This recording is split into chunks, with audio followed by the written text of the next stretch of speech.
upinzani. Haya, ameondoka chama hicho cha Azimio, lakini tena nikaona kwamba akitoka wengine watamfuata. Na tena wakati nilipoanza kuomba kuhusu haya mambo na kuuliza Bwana ni kwa nini wanatoka na ni kwa nini haya mambo yanafanyika hivi, Bwana akanieleza wazi ya kwamba watafanya hivyo kwa sababu ya mambo yao ya kibinafsi, ya kwamba wengi wao wamekuwa pale kwa sababu tu ya mambo yao ya kibinafsi, lakini wakati watasikia ni kama wanatengwa kando na waone ni kama yale ambayo walikuwa wamewapeleka, yale ambayo walikuwa wanataka hawawezi akayapata pale, basi wataona ni kwamba hawana sababu nyingine ya kukaa pale, wataondoka. Na kwa hivyo haya ni mambo ambayo mtashuhudia yakifanyika, na kwa hivyo nimeongea kuhusu haya mambo, lakini hii sasa ni yangu na nitaenda kuisema. Ningependa kukomenti kidogo kuhusu hilo jambo katika jina la Yesu. Wapendwa, elewa ya kwamba binadamu hapa duniani, unajua Biblia inatuambia kwamba the heart of man is desperately wicked and is deceitful above all things.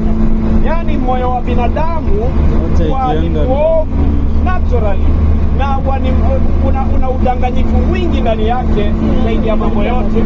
Basi pendwa, elewa ya kwamba Mungu, binadamu hupenda utawala wengine. Mungu hakuwaumba binadamu atawale binadamu mwenzake.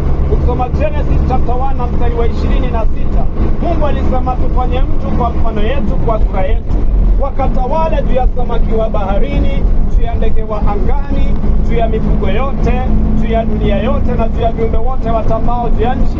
Kwa hivyo Mungu aliyeka binadamu hapa tutawale viumbe ambaye Mungu aliumba na kuweka hapa duniani.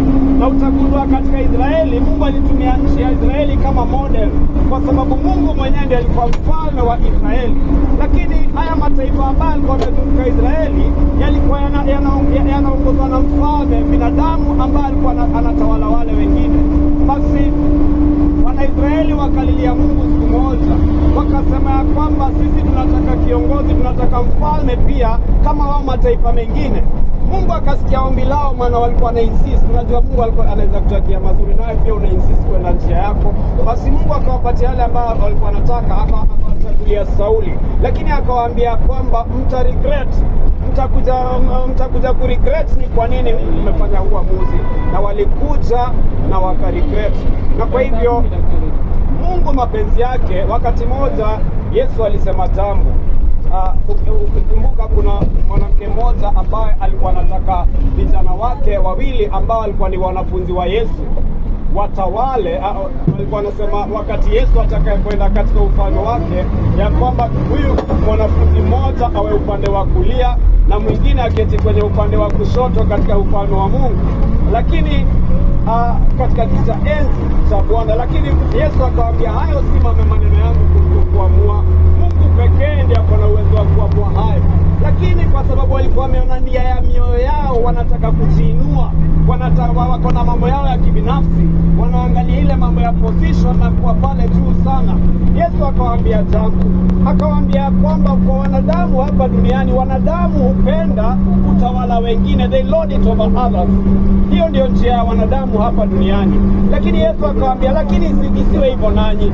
Akawaambia kwamba your servant shall be your leader, your master shall be your servant. Haleluya.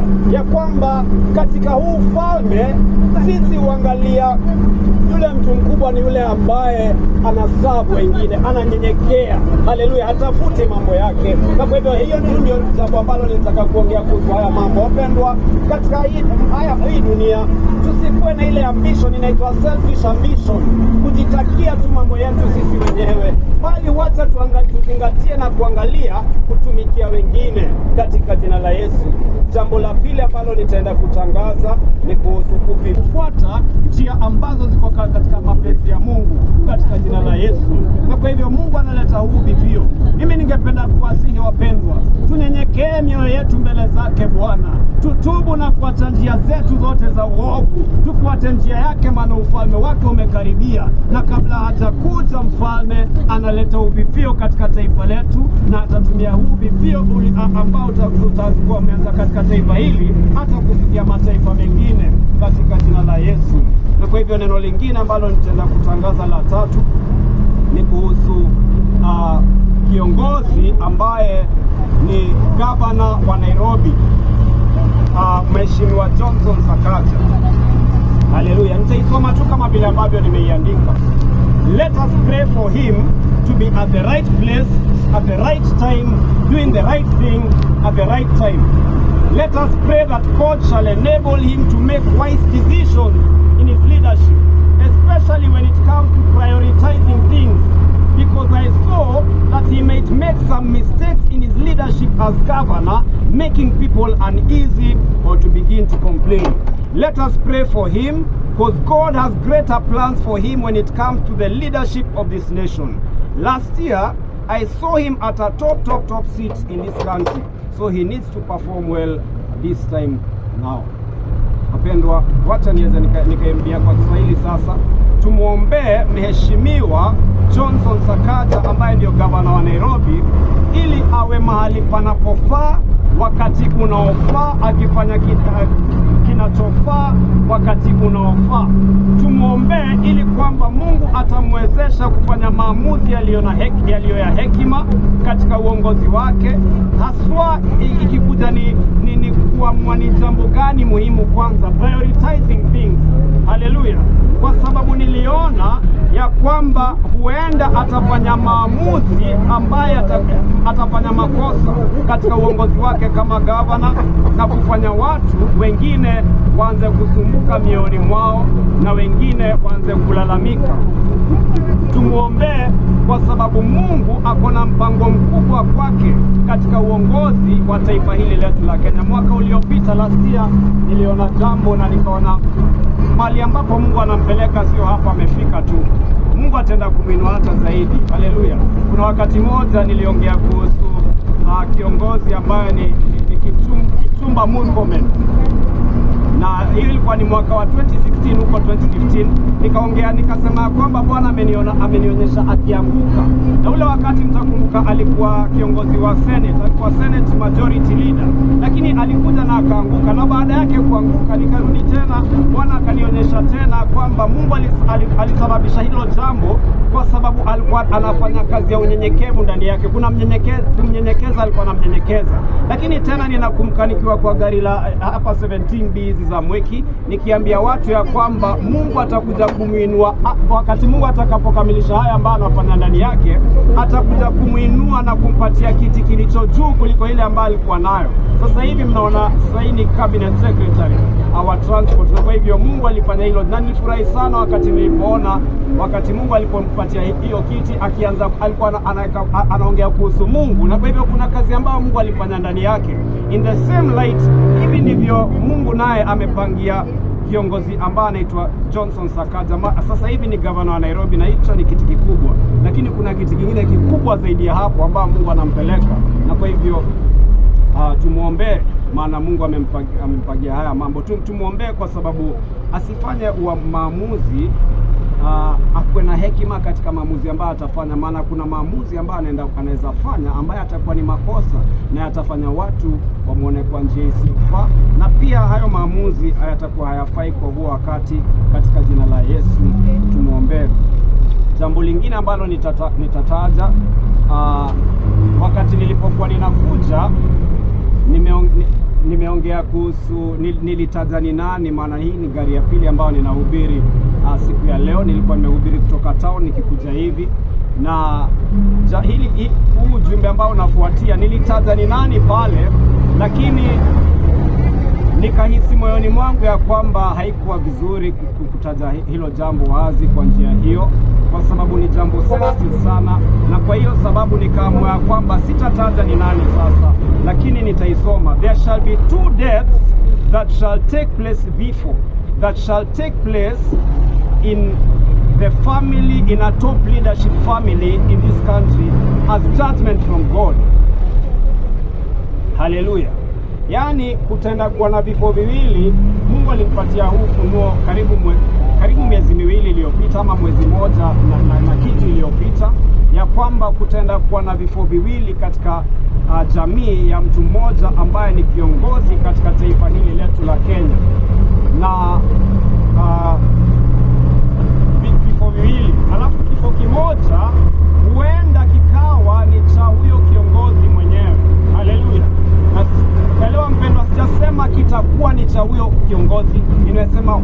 huenda kikawa. Wakati mmoja Paulo alisema hivi, we know in part and we prophesy in part.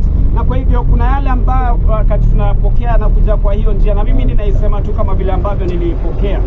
Na kwa hivyo vile ambavyo nitasema ni kwamba huyo kiongozi jina lake moja ni kifaa cha ukulima. Haleluya. Na kwa hivyo hata niachie hapo katika jina la Yesu. Mapenzi ya Bwana na yatimie. Lakini niliona hivi vifo vikikuja vinakuja kama judgment ya Bwana. Ni judgment kutoka kwa Bwana ambayo imekujia jamii hiyo katika jina la Yesu. Jambo la mwisho ambalo nitataja, nitaongea kuhusu uchumi wa taifa hili letu la Kenya. Wapendwa, tarehe mwezi wa pili mwaka huu kuna ujumbe ambao Bwana alinipa kuhusu uchumi wa taifa hili letu la Kenya. Na hili kwa ni Deuteronomy chapter 28 na mstari wa 12. Hilo ndio neno ambalo Bwana alinipa huo wakati, na hilo neno linasema hivi. Mungu anasema hivi, anasema I will open the heavens and send rain on your land in its season. Hallelujah. Alafu akaendelea kusema and I will bless you, you will lend to many nations but will borrow from none. Yaani Mungu anasema nitafungua mbingu na kuiachilia mvua ya nchi yenu kwa wakati wake ama kwa majira yake. Alafu akaendelea kusema nitawabariki kiasi kwamba mtakopesha mataifa mengine wala hamtakopa. Wapendwa, huu jumbe Bwana alinipa mwezi wa pili mwaka huu, na wakati huu ujumbe pia niliuongea. Haleluya. Ni mengi ambayo wasijaongea, lakini kuna yale ambayo niligusia, na huu ninakumbuka niliongea kuhusu mwezi wa pili na mwezi wa tatu. Na ninakumbuka tarehe 17 mwezi wa pili nikiwa ninaambia watu ya kwamba wakati huo, mkikumbuka, kulikuwa na hali ya ukaufu, kulikuwa na kiangazi, hata watu walikuwa nakusanyika, hata viongozi walikuwa wameanza kuombea mvua, mtakumbuka. Na wakati huo nilisimama na hakukuwa na ishara, hata hakukuwa kunaonekana ni kama kunaweza nyesha, hakukuwa hata na mawingu. Lakini ni tarehe 17 mwezi wa pili nilisimama mahali kama hapa na nikaambia watu ya kwamba mwezi mmoja hautaisha kabla hamjashuhudia mvua katika taifa hili. Na wapendwa, hiyo ilikuwa ni tarehe 17 mwezi wa pili. Tarehe 16 mwezi wa tatu ndipo tulianza kushuhudia mvua hapa Nairobi. Na kwa hivyo ilibaki siku moja tu ili neno hilo liweze likatimia, na kwa hivyo lilitimia. Haleluya. Lakini tena hiyo ilikuwa ni sehemu moja tu ya hilo neno. Sehemu ya pili ilikuwa inaongea kuhusu uchumi. Hiyo ilikuwa inaongea kuhusu mvua, na sasa hii nyingine inaongea kuhusu uchumi. Akasema I will bless you kiasi kwamba mtaweza kukopesha mataifa mengine wala hamtakopa. Wapendwa, tunajua vizuri sana ya kwamba kumekuwa na hali ngumu ya uchumi katika taifa hili letu la Kenya, ambayo imesababisha watu wengi hata kulalamika na kuandamana na mambo kama hayo. Lakini wakati ule ninakumbuka Bwana akiuliza swali. Alikuwa anauliza watu wanalalamika wakati nimeshatembelea, wakati nimewatendea hawaoni. Na kwa hivyo Mungu akakuwa anasema ya kwamba ataenda kuinua uchumi wa taifa hili letu la Kenya, ataenda kuiponya. Na akasema ya kwamba itafika mahali Kenya itakuwa na nguvu na uwezo wa kukopesha mataifa mengine wala si kukopa. Sasa hivi tumekuwa na deni kubwa sana ambayo ni mzigo kwetu, lakini kuna wakati ambapo tutakuwa huru tutakuwa na huo uwezo, tutakuwa tumetoka hapo.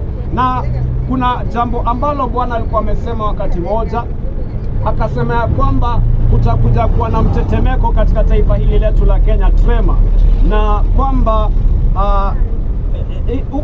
ili neno si mimi Bwana alikuwa ameniambia, ni mtumishi mwingine ambaye alikuwa ameambia, na ni mtumishi ambaye nje ya taifa hili letu la Kenya. Na kwa hivyo akasema ya kwamba kutakuja kuwa na trema, mtetemeko hivi, na ambaye itasababisha upande wa Rift Valley, ambaye itasababisha crack kubwa kuonekana kwenye mchanga na kwenye ardhi. Hilo neno lilikuja na likatimia. Hiyo ilikuja ikatimia mwezi wa tarehe 28 mwezi wa 4 mwaka huu.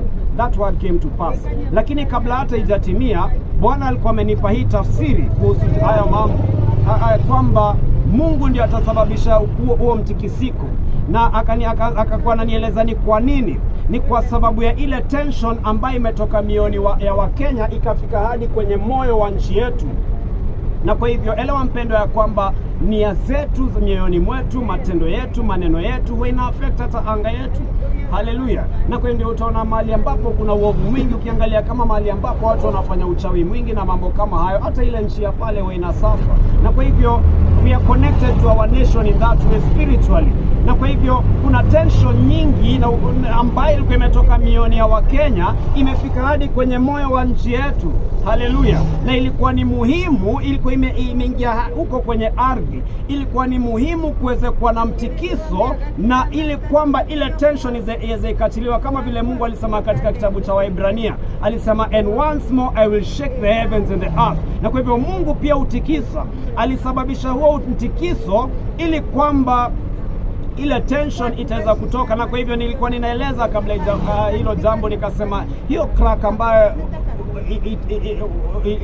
huo mtumishi alikuwa anaongea kuhusu, ya kwamba hapo ndipo tension lazima kutakuwa, na ndio tension itoke. Na wale ambao mlifuatia mliona hiyo crack ilifanyika upande ule wa Rift Valley, ambayo ilipita hata barabara ya Mai Mahiu. Ilikuwa ni crack kubwa sana, pana sana. Hata wanasayansi wengine wanasema ni kama sehemu hii ya East Africa inataka kuachana na Afrika ingine ikuwe island. Mimi sijui mambo yao ya sayansi, ninajua tu yale ambayo Bwana anasema. Mungu akasema wakati tutakapoona hiyo ishara, tuelewe ya kwamba kutoka hapo mambo katika uchumi wa Kenya itaenda kuboreka. Kutakuja kuwa na acceleration, na hii acceleration itafanyika mwaka huu kabla hujaisha. Kutakuja kuwa na acceleration katika uboreshaji wa uchumi wa taifa hili letu la Kenya. Mtaona kabla huu mwaka hujaisha, itafika mahali ambapo watu wataanza kusikia a sense of relief. Haleluya. Na mambo yataenda kuwa mazuri, maana Mungu ataenda kuinua hata jina na status ya Kenya katika bara lote la Afrika, kiasi kwamba watu wengi kutoka nje, hata wawekezaji, wataangalia na kuona nyota ya Kenya vile ambavyo ile promise vile ambavyo Kenya ni promising, na wengi watakuja na kuwekeza katika taifa hili letu la Kenya. Itafika mahali Kenya itakuwa inahesabiwa nchi ambayo iko juu sana katika bara lote la Afrika. I can assure you that in the mighty name of Jesus. Ningependa muangalie mwaka wa 2024 kuanzia tarehe 9 na mwaka wa 2025. Kutoka mwaka wa 2024 tarehe 9 hadi mwaka wa 2025. Angalia, nikiongea kuhusu mwaka wa 2025 ninasema pia huo mwaka wote na pia mwaka wa 2024 hapo hiyo quarter ya mwisho. Angalia yale mambo ambayo yataanza kufanyika katika taifa hili letu la Kenya huo wakati. Great things shall happen in the mighty name of Jesus. Na kwa hivyo wewe ambao ulikuwa unaona mambo yakiwa magumu, usikate tamaa. Mungu hajatuacha. Mungu kuna jambo ambalo anatenda katika jina la Yesu, anatutembelea. Haleluya. Asante Baba. Wapendwa, bila kusema maneno mengi zaidi ya hayo tu ndio nilikuwa nataka kuongea kuhusu siku ya leo. Ninakukaribisha kaleta sauti moja imani mbele za Mungu, na tukakabidhi haya mambo tumekuwa tukisema mbele zake kwa njia ya maombi. Acha tuombe. Asante Mwenyezi Mungu Baba kwa sababu ya neno lako kwetu asubuhi ya leo. Neno lako ni nuru, neno lako ni uzima, tena ni ukweli. Baba, nimesimama hapa na kuwapa watu wako neno lote, yale yote ambao nitaka nikasema nao siku ya leo. Haleluya. Baba, ninaomba ya kwamba asante kwa sababu haya mambo hujayaficha kwetu. Umetufunulia wazi kwa sababu nia yako na mapenzi ni kwamba tuelewe mapenzi yako tunapokuwa hapa duniani. Katika jina la Yesu, tusikae kwa giza, tusiwe vipofu ambao hatuoni, tusiwe viziwi ambao hawasikii. Tuelewe ya kila kitu kutokana na vile ambavyo unayaona Baba, katika jina la Yesu. Haya maneno ambayo tumeshiriki, ninaomba ya kwamba utayaficha ndani ya moyo wa kila mmoja ambaye amepata kusikia na kupokea neno lako, likaleta matunda na mazao maishani mwetu yatakayoleta utukufu kwa jina lako. Baba, ninasema ni asante. Asante kwa sababu unaleta uvivio na uamsho wa kiroho katika taifa hili letu la Kenya. Asante kwa sababu haujatuacha Baba. Ninakuomba nikijua kwamba wewe ni Mungu mwingi wa huruma na upendo, umejaa rehema na neema, na wewe si mwepesi wa hasira. Lakini siku ya leo ninakuomba ya kwamba utatusamehe kwa dhambi zetu zote ambazo tumetenda. Utuoshe kwa damu yako Yesu, tutakase Ninaomba ya kwamba damu ya Yesu itafuta kila maandishi na kila hati, kila record ambayo shetani anaweza akatumia kinyume na yeyote aliye miongoni mwetu, anayekuangalia kwa moyo unyenyekevu, katika jina la Yesu. Asante kwa sababu ninajua kwamba malaika zako wale ambao wanahusika na huruma, rehema, wako miongoni mwetu kusababisha mapenzi yako na rehema zako kwa kila mmoja ambaye atakuangalia siku ya leo kwa moyo unyenyekevu, katika jina la Yesu. Na Baba, ninaomba ya kwamba neema yako itazidi kuonekana maishani mwa watu wako. Kumbuka uongozi wa taifa hili letu la Kenya. Asante kwa sababu haujatuacha. Tunaombea viongozi wetu wote, hekima yako, mapenzi yako na yatimie katika uongozi wa taifa hili letu la Kenya, katika jina la Yesu. Na Baba, ninaomba ya kwamba utaendelea kuwa pamoja na kila mmoja aliye mahali hapa, kila mahali ambapo wataenda siku ya leo. Ninaomba ya kwamba utawaongoza, ninaomba ya kwamba utafungua milango mbele zao, waondolee mabaya. Acha malaika zako waandamane pamoja nao, wakiwahudumia kwa kila njia, pamoja na jamii zao.